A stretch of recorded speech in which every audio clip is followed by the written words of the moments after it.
আসসালামু আলাইকুম। আজকে মাল্টিপ্লান সেন্টারের একজন ব্যবসায়িক ভাই ওনার আত্মীয় রাকিকার জন্য এই ছাগলটা দিছে, তো আমরা এটা এখন জবাই করব। বিসমিল্লাহ।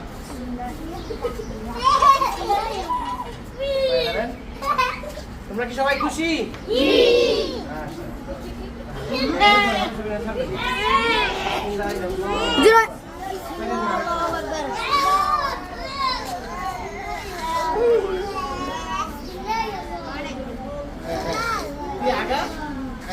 দেখা ছাগল দেখা।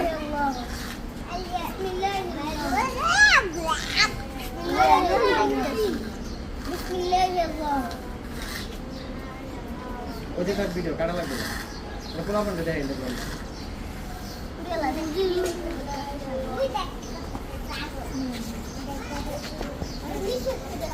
তোমরা সবাই কি খুশি হয়েছো?